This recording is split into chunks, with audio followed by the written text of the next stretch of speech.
Bros అందరు ఎలా ఉన్నారు? బాగున్నారా? నేను మీ చందు అండి. Welcome back to M class అన్నారే లాగ్స్. కొంచెం వీడియో పెట్టడం లేట్ అయింది, ఏమనుకోవద్దు. మీరు thumbnail చూసే ఉంటారు. మా బ్రోకి H1B అప్రూవ్ అయిందని.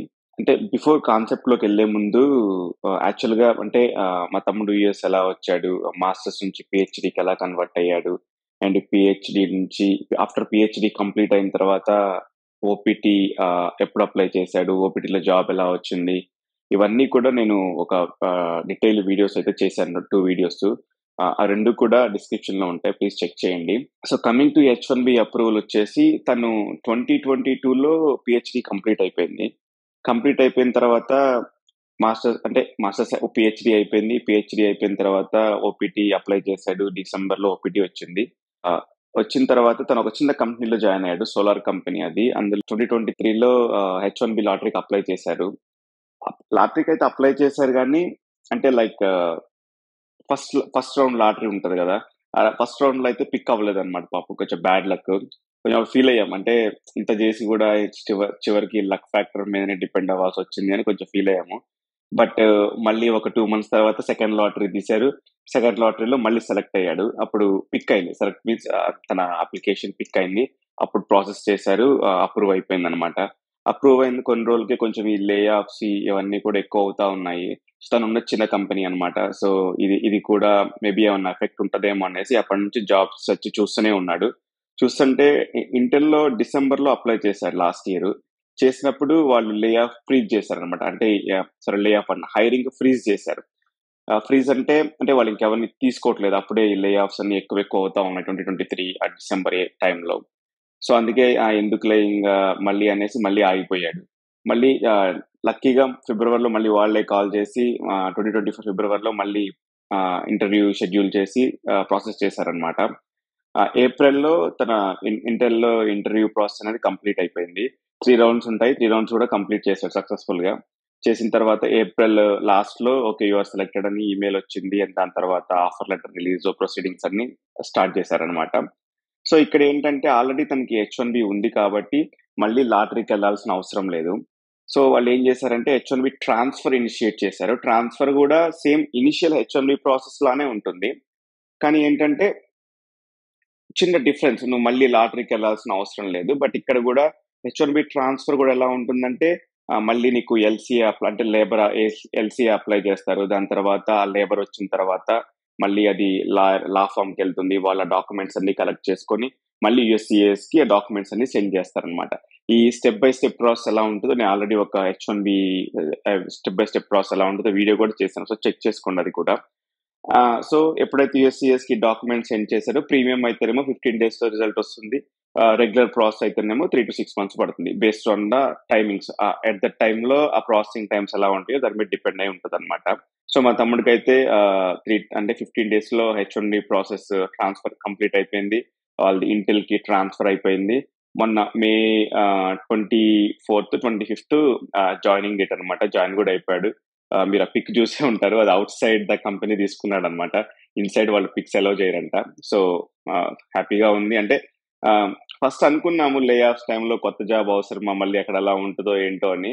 కానీ రైట్ డెసిషన్ అనిపించింది, ఎందుకంటే కొంచెం పెద్ద కంపెనీ అయితే కొంచెం టెక్నాలజీ కూడా ఎక్స్పోజర్ ఎక్కువగా ఉంటుంది, మనకి ఎక్కువగా తెలుస్తుంది, ఫ్యూచర్ గ్రోత్ కూడా చాలా బాగుంటుంది ఉద్దేశంతో స్టెప్ తీసుకున్నాడు. సో మంచి స్టెప్ మేము కూడా అనుకున్నాము. దట్స్ వెరీ గుడ్ న్యూస్ అనమాట. సో అండ్ కొంచెం అది వచ్చింది కాబట్టి ఇక ఒక స్టేట్ నుంచి ఇంకో స్టేట్ మూవ్ అవ్వాలి. ఆ వెళ్ళే దారిలోనే మా స్టేట్ నెబ్రాస్కా ఒమహా అనమాట. సో ఇక్కడ మా దగ్గర ఆగి ఇక్కడ నుంచి మళ్ళీ వాడు నెక్స్ట్ స్టేట్ కి వెళ్ళిపోయాడు. ఇక్కడ ఆగినప్పుడు ఒక చిన్న పార్టీ ఇచ్చాడు అనమాట. సో ఆ పార్టీ డీటెయిల్స్ కూడా ఇందులో ఉంటాయి, వీడియోలో చూడండి. ఇదే రెస్టారెంట్ అనమాట, దీని పేరు బోన్ ఫిష్ గ్రిల్. చూసారు కదా, ఎవరో చీకేసి చేప ముక్క పైన ఇచ్చినట్టే ఉంది. బట్ ఎనీవే, ఇన్సైడ్ అనమాట. ఇది ఇన్సైడ్ ఎంటర్ అవగానే ఇది లుక్ అనమాట, right side bar area. But మనం ఫ్యామిలీతో వచ్చాం కాబట్టి ఇప్పుడు దాని జోలికి ఎందుకులే కానీ చిన్నగా మనం ఇక్కడ నుంచి లోపలికి వెళ్ళి కూర్చున్నాము. సిట్టింగ్ వాళ్ళు చూపించారు ఎక్కడ కూర్చోవాలి ఏంటనేది. ఇదే మా ఫ్యామిలీ. రైట్ సైడ్ లో ఆ చిన్నోడు మా పెద్దోడు అనమాట. పక్కన ఉంది మా వైఫ్ స్వాతి. ఆ లెఫ్ట్ సైడ్ లో మా తమ్ముడు రాజశేఖర్, తన వైఫ్ శరణ్య అనమాట. లోపల రాగానే మా వాడికి క్రయాన్స్ ఇచ్చారు. ఇక వాడితో అక్కడ డ్రా చేస్తా ఉన్నా. డాడీ నీ ఫోటో వేసాను అన్నాడు. వద్దులేరు బాబు, వాళ్ళు తడుచుకుంటారు, ఈ డ్రా చేసుకో సాలే అని చెప్పారు అనమాట. లోపల రాగానే ఆ బాబాయ్ ఆ మెన్యూలు మా మొహాన్ వేసి ఇంకా పోయింది, చదువుకోండి మీకు తెలిసింది ఆర్డర్ చేయండి అని చెప్పాడు. సర్లే అని చెప్పి చదువుతా ఉన్నా. మా వాడు చూసారా ఆ పేపర్‌లో కూడా పీహెచ్‌డీ రీసెర్చ్ పేపర్ చదివినట్టు చదువుతున్నాడు. ఇక మా వైఫ్ అయితే మాకొచ్చి రాని ఇంగ్లీష్ తోటి అసలు ఏందో ఏందో అని గుడించుకొని చదువుతా ఉంది. మా వాడు ఆ క్రేయాన్స్‌తో బిజీగున్నాడు. ఫైనల్‌గా అయితే మాకేం అర్థం కాలేదు సార్ ఇదంతా ఏందో. మీరే చెప్పండి ఏడ చేయాలో అని చెప్పాము. వాడు ఇది ఇక్కడ బావుంటది, ఇది బావుంటది అని చెప్పాడు. సో, అవే ఇంకా సెలెక్ట్ చేసుకున్నాం. ప్రైజెస్ చూస్తే కొంచెం గుండె హార్ట్ అటాక్ వచ్చినట్టే అనిపించింది. సార్ చీపెస్ట్ ఆప్షన్‌లు ఏం లేవా అని అడిగా. అడిగితే ఇగోండి ఇయి చూసుకోండి ఇక్కడ ఇవైతే స్ప్రింగ్ స్పెషల్ అని చెప్పాడన్నమాట. సో, అదే ఈ మెన్యూ కార్డ్. మెన్యూ కోసం వెతుకుతా ఉన్నా ఎక్కడుందా, ఎక్కడుందా అని. ఇందాక నుంచి మా వాడు క్రేయాన్స్ పెట్టి బొమ్మలు గీస్తున్నాడు కదా! దాన్ని రివర్స్ తిప్పితే కిడ్స్ మెన్యూ ఉందన్నమాట నా మనసులో. What a vision sir! What a thought అనిపించింది. ఫైనల్‌గా మన స్టార్ ఐటెమ్ వచ్చేసింది. ఇదే స్టార్టర్. దీని పేరొచ్చేసి బ్యాంగ్ బ్యాంగ్ ష్రింప్ అన్నమాట. ఏ మాటకి ఆ మాట. సూపరుంది. చాలా బావుందండి. మీకు గూడా ఎక్కడన్నా ఈ బ్యాంగ్ బ్యాంగ్ ష్రింప్ కనిపిస్తే ట్రై చేయండి. ఫైనల్‌గా ఆ బ్యాంగ్ బ్యాంగ్ ష్రింప్ వచ్చిన తర్వాత ఈ నల్లగుడ్డలో నుంచి ఈ స్పూన్లు తీసాము. నాకు చాలా రోజులు అర్థం కాలేదు. ఈ నల్లగుడ్డలో ఈ స్పూన్స్ ఎందుకు పెడతారు అనేసి. సర్లే నేనేదో అంటే అనుకున్నాను. బట్ చుట్టుపక్కల చూస్తే అర్థమైంది. అందరూ దీన్ని మెడలో యేసుకొని లేదంటే కాళ్ళ మీదేసుకొని మీద పడకుండా మేనేజ్ చేస్తున్నారనమాట food. So, that is the real meaning behind నల్లగుడ్డ. ఇంకా ఫైనల్‌గా మా వాడు మంచిగా సర్వ్ చేసాడు. మా వాడికి గూడా పెట్టాము. ఆ బ్యాంగ్ బ్యాంగ్ షింప్ అందరూ పెట్టుకున్నారు గానీ నాకు పెట్టలేదు చూసారా! ఫస్ట్ వాళ్ళే ఖతం చేస్తారనమాట. దట్స్ ఓకే అనుకున్నా. బట్ తర్వాత నాకు గూడా పెట్టారులెండి. మా వాడు మాత్రం మంచిగా తింటున్నాడు ఈ బ్యాంగ్ బ్యాంగ్ షింప్‌ని. వాడికైతే ఫైనల్ ఐటెమ్ అయితే వచ్చేసింది. వాళ్ళ లంచ్ ఐటెము. వాడు హంగ్రీ అంటా ఉన్నాడు. అందుకే వాడికే ఫస్ట్ తెప్పిచ్చాము. మంచిగా ఎంజాయ్ చేస్తున్నాడు. వాడికి చెప్తూనే ఉన్నాము కాలిద్దిరా, కాలిద్దిరా అని. అయినా ఇనకుండా మాత్రం నోట్లో పెడుతూనే ఉన్నాడు. అది కాలుతూనే ఉంది. అయినా హంగేరి మీద గట్టిగనే ఏస్తున్నాడు. ఎనీవే వాడు ఎంజాయ్ చేస్తున్నాడు కాబట్టి మేము కూడా హ్యాపీ అన్నమాట. Careful, Adira. It's hot. It's hot. ఫైనల్‌గా అయితే బ్యాంగ్ బ్యాంగ్ షింప్‌ని ఒక పట్టు పట్టేసామన్నమాట. నాకెందుకో కొంచెం స్పైస్ చాలలేదు అనిపిచ్చింది. మనం ఎక్కడున్నా కొంచెం స్పైస్ కోరుకునే మనిషిని. సో, అందుకే మా వోడు కొంచెం స్పైస్ హాట్ సాస్ ఏస్తాను దాని మీద. దాంతో కూడా చాలా బావుంది. పొద్దున్నుంచి ఎవరు బ్రేక్‌ఫాస్ట్ కూడా చేయలేదు. అందుకే అందరూ మ్యాక్ మ్యాక్ అని నాకేసారు ఫుడ్ అంతా గూడా. ఇది ఇంకో ఐటెము ట్యూనా ఫిష్ అంట. కొంచెం వసాబీ, సోయా సాసు, హాట్ సాస్ ఇచ్చారు. ఇది గూడా బావుంది. ఆ వసాబీలో తీసుకొని ఇది నా మెయిన్ డిష్. ఇదొచ్చేసి సాల్మాన్ ఫిష్ అన్నమాట. అండ్ ఆ మధ్యలో ఉంది చూసారా? అది మాత్రం మ్యాంగో సలాడ్ అన్నాడు గానీ కొంచెం ఉగాది పచ్చడిలానే ఉంది సార్. కానీ బావుంది. చాలా బావుంది. నాకు అచ్చం ఉగాది పచ్చడి తిన్న ఫీలింగే ఉంది. ఆ పక్కనున్న తెల్ల ముద్దేమో జాస్మిన్ రైస్ అంట. వీళ్ళేందో ఈ వైట్ రైస్ ఇది జాస్మిన్ రైస్. ఎనీవే అంతా అయితే బానే ఉంది అది కూడా. ఫైనల్‌గా ఇంకా ఎవరి మెయిన్ డిష్ వాళ్ళకొచ్చేసింది. ఇక అందరూ పరా తినేసారు అందరూ గూడా. చేపలు, పీతలు, చికెను అదేదో మామ చూపిస్తుంది గదా! అదేదో సాస్ అంట. అదేదో అందరూ మంచిగా తిని ఎంజాయ్ చేసి బయటకొచ్చేసాము. చాలా బావుంది. మంచి ఫుడ్ గూడా చాలా బాగుంది. ఎంజాయ్ చేసాము. మా వాడు గూడా మంచిగా ఎంజాయ్ చేసాడు. ఈ ఉగాది పచ్చడి మాత్రం వెరీ టేస్టీ అన్నమాట. అక్కడి నుంచి నెక్స్ట్ డే ఇంకా కాస్కో వెళ్ళాము. అంటే ఐఫోన్ తీసుకుందామనేసి. స్ట్రెయిట్‌గా యాపిల్ స్టోర్‌కి గూడా ఎళ్ళొచ్చు. కానీ యాపిల్ స్టోర్‌లో ఏంటంటే ఆఫర్‌లుండవన్నమాట. సో, అందుకే కాస్కోకొచ్చాము. కాస్కోలో ఈ బాబాయిని అడిగాం. బాబాయ్ ఆఫర్‌లేమైనా ఉన్నాయా అనేసి. ఉంటే "ఓ చాలా ఆఫర్‌లున్నాయి" అన్నాడు. "వద్దులే స్ట్రెయిట్‌గా పాయింట్‌కి రా 15 ప్రో ఫోన్ కావాలి" అన్నాము. "మీరు 2 ఫోన్‌లు తీసుకుంటే ఇద్దరికి చెరొక $100 గిఫ్ట్ కార్డ్ ఇస్తాను. అట్లనే మీకు ఈచ్ ఫోన్ మీద $350 ఆఫర్ ఉందన్నాడు.